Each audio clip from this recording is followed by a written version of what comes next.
Hello guys, this is Dr. Lior Bar-El.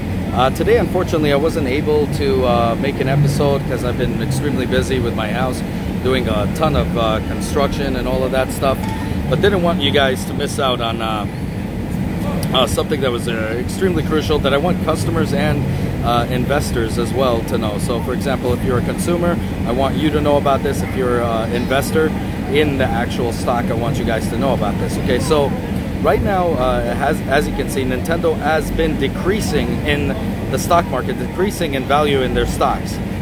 It's continuing this process. Now, it's a little bit puzzling, I'm sure for many of us, because we're seeing it in real time, that in America, it's doing really, really well. It's selling a ton of systems out there.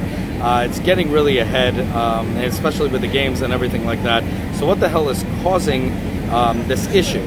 Well, the thing is, there's a lot of things to take into consideration. One is their amount of stock. Now before, if you remember, they released very minimal stock of their systems, and then you know, on eBay you would buy it for like 3 times as much as it's worth, or something like that.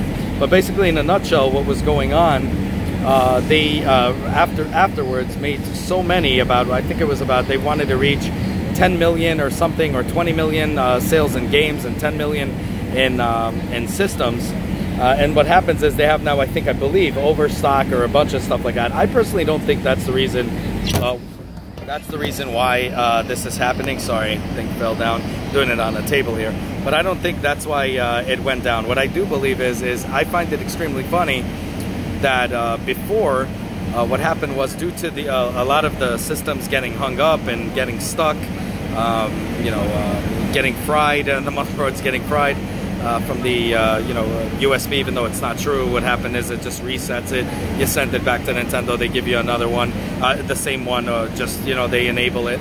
All of these things that happened added a lot of negative PR to them, which also made, you see, stockholders are not exactly gamers, but they see, based on, you know, internet marketing research. So they have a bunch of guys researching the stock, and if they see nothing but complaints, they know where it's headed. It's headed down the toilet chute. The thing is, that was a major issue and a major concern. Like I said, Nintendo, what they should have done actually was they should have made exclusive games for it and not just ports for the Nintendo Wii U. That's another thing I believe that was a major issue, because you had people, for example, saying, I don't need it, I could play Zelda Breath of the Wild on the Nintendo Wii U, or play it on the emulator, which has way better graphics than even the Nintendo Switch, when you're playing it on an emulator with anti-aliasing enabled, something the Nintendo Switch does not have. You understand? And it looks good on big screen, and so on and so forth. That being said, in America it's doing pretty well, but in other parts of the globe it's probably not doing as well, and that probably explains a lot of the issues right there. Another thing is the price. A lot of people like to stay within the $200 to $250 price. Now that's why in Japan, if you realize that they now are selling the Nintendo Switch without a docking mode, marketing it as a you know, portable system, where you're going to get it for $250, because they want to sell as many Nintendo Switches as possible. So they know that the second they sell a system for a household, they don't like that. They want it one per you know, per customer, one per household, you know, member. So that's what they're doing right there with the $250 mark. So they're going to try to bring that obviously over here as well. The thing is, I think realistically they will hit the goal of the 10 million systems. I'm not that confident about the 20 million or whatever games that they were talking about before some freaking Twitter tweet. But the thing is, I think most of all, the thing that really hurt them hard was the actual Nintendo Direct. The Direct was very safe, very mild. I mean, with the exception of games that we knew were going to come out, like, for example, to make the entire show about Smash Brothers was extremely stupid on Nintendo's part. And it kind of showed like they didn't care about the other games that were coming out for it. Granted, they had other ones like Pokemon and all of these other things that they were announcing, and also games that are coming out, let's say, next month or whatever. But people wanted to see, especially investors and customers alike, wanted to see what's out there. To be honest, the way Zelda games come out every year, I was really expecting them to release it in 2018, but I was realistic. Like I released in my other video, I told you that more realistically it's going to be in 2019. I think that they should have came out with an exclusive game, another Zelda, another Mario Odyssey type game, but a sequel to Zelda, like by by the end of 2018, or even make the announcement for 2019. The issue was they didn't make any announcement, so people, investors are looking at it as, okay, well, even the gamers are like saying, well, you know what, they don't got any game that I really want except for Smash Brothers, which is really like another port, it feels like. So, not many people are going to really care about that, especially if, let's say, they're not Smash Brothers fans. So what happens is they go to the, they're looking at it and saying, well, this is all Direct has to offer. Now, granted, Nintendo Direct, actually, they said that they were going to have another Direct before the end of the year. But the thing is, right now, we're talking about stocks right now. We're not talking about, people are not going to bank, on tomorrow's paycheck.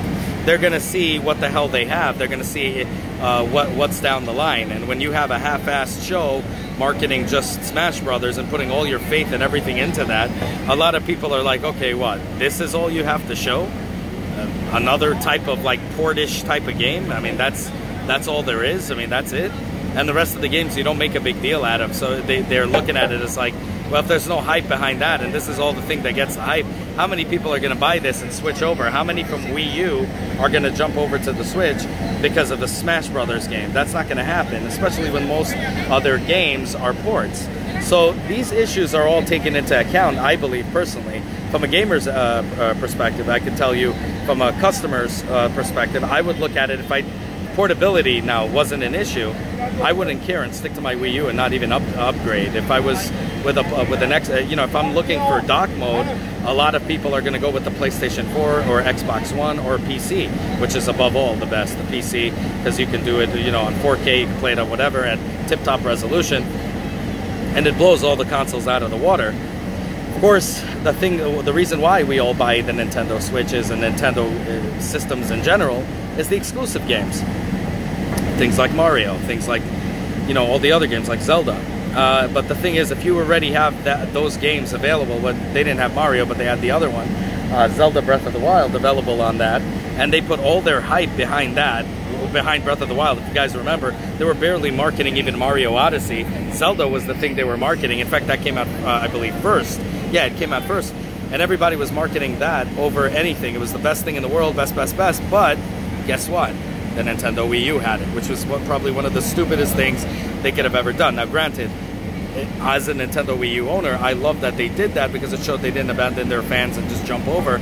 But the truth of the matter is that hurt them because they put most of their faith in that particular stock, in that particular game. So exactly the same thing is being done right now when they're marketing and pushing one game and sort of like talking lightly about the others, like they did with Zelda and all the other games. They just kind of like, steamroll it. When they do that, from a stock market's point of view, from a stockholder's point of view, I can tell you that too, because I do hold stock, but not, in them, but, it is. And I did hold stock in Nintendo for a while before I sold it, obviously. But the thing is, this was mountains away. But the point is, I understand how they look at it, how they, they even are millionaires, so they have their, the big tycoons. They send market research. And if all they hear is complaints on one end, and then a weak game Direct, and everybody on the forums, of course, and on YouTube are speaking about how weak the Direct was, the Nintendo Direct was. So when you're reading about it, because they don't care about games, but they're looking at what the customer has to say. Remember, customers, increased sales equals better, your stock will go up in value. Decreased sales, your stocks go down in value. So when they're looking at it and everybody's saying, this is bullshit, the Nintendo Switch has Nintendo has released a Nintendo Direct, and most of the games, they don't really care about it. All they're talking about is that, and everybody spoke about that, how they marketed just, the Smash Brothers the whole damn time. So they're going to say, wow, okay, well, let's look at this. Not many people give a damn about Smash Brothers. I do, I like Smash Brothers, but not many people care about that. So they're looking at it at the overall, and they're saying, wait, you know what? This doesn't really make sense to me. What the hell am I, why am I going to get this game if I don't like it? I mean, if people don't like it, I'm not going to invest in this garbage. And that's pretty much it. That's all there is. And they're saying this is a weak Direct, nothing really to come, because they're not pushing their other games. Now, if they did a down-the-line thing of all their new games coming out, like Mega Man 11, Pokemon, Smash Brothers, and release it like, speak about it in Direct, and actually take their sweet butt time, sweet-ass time, you know, marketing it like you know, by trying to push the sale on it, by telling you guys it's the best thing they've ever seen, it's this, and show in-depth reviews of each one and even timing, that would have been something else. But the point is, everybody was talking about what the hell was Nintendo thinking, making it all about Smash Brothers. So if you don't like Smash Brothers, you pretty much canceled out an entire, you know, group of sales that you could have had. And the stock, you know, the stock market, all the shareholders are all looking at this crap and saying, well, you know what, we don't see any promise for this system right now. Maybe we'll invest in something else, and we'll invest back more money. We'll invest in this and see what the heck happens. But they're seeing their stocks being devalued because now also the customer itself are like, this is weak. This is all that Nintendo Direct has to, you know, spoke about. I'm not going to buy this system. I'm not going to make the jump from Nintendo Wii U to that, and that decreases sales. Now, we're not talking about just the United States market here. We're talking about a worldwide market, so don't forget that. The US doesn't make all the sales. It's a big portion, but doesn't make all the sales. Places like Australia, places like, you know, Tokyo, you know, in Japan, all of these places, a lot of countries have a lot of influence over, you know, over the rise and fall of a system or a company. So you understand. So it's not just the United States. So yes, it's doing great here. In Japan, I believe it's doing great there, but in other parts of the world, it's not doing great. And I think most of it has to do with a weak release or weak direct. I mean, they shouldn't have made a show, period. But that would have hurt them too. But I think they should have just released one direct, not before the end of the year. But Nintendo always likes to hold their cards and then, you know, build the hype and go somewhere with it. So a lot of value to Nintendo, but their marketing strategy sucks. And I think they don't care. They can take a little hit, and then afterwards they're going to release that new thing, and everybody will start buying more, and more investments will come in, and stocks will rise. All of this good stuff will happen. But until these things occur, you know, until they come out with a good list and do the marketing correctly, they're going to be failing.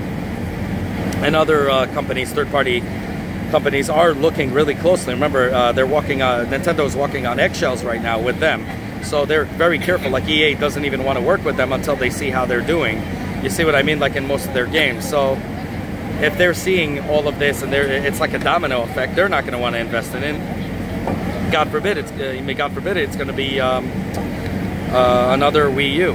So this is the thing that people got to look at from all around. My advice is, guys, buy the Nintendo Switch. It's a great system for portability. It has a lot of exclusive games. Now, granted, if you have the Wii U, you know, Zelda Breath of the Wild was one of the reasons. That in wrestling, WWE 2K18, which is an epic fail, was the reason I went and got the system to begin with.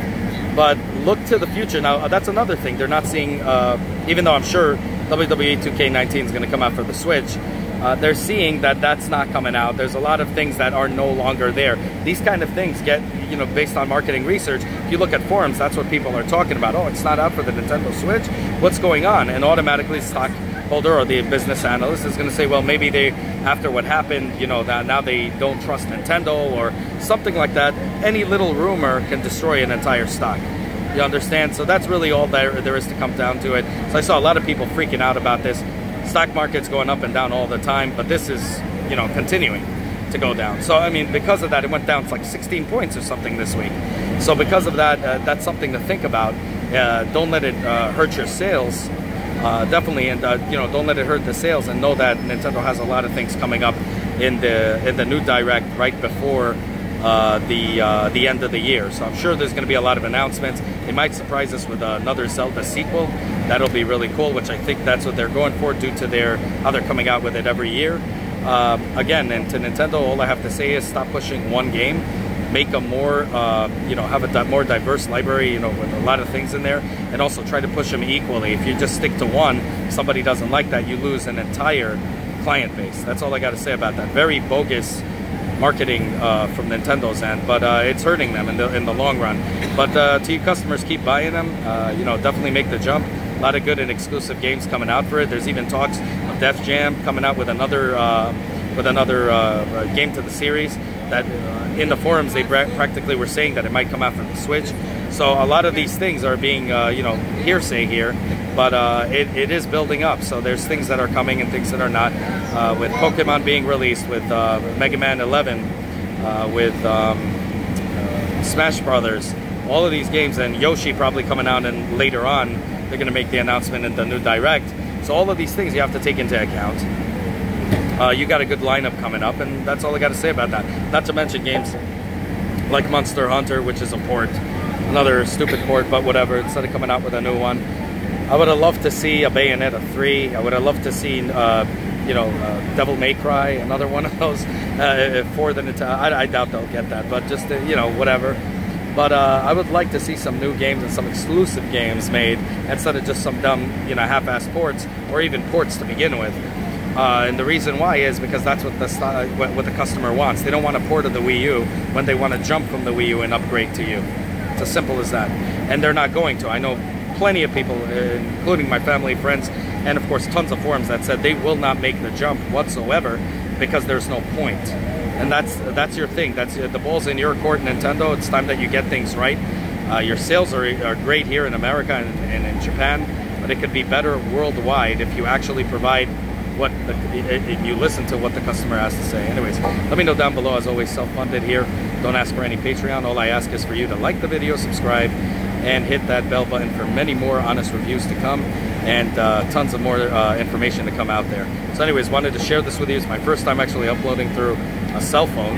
Never actually did that, so I'm not going to be really editing it.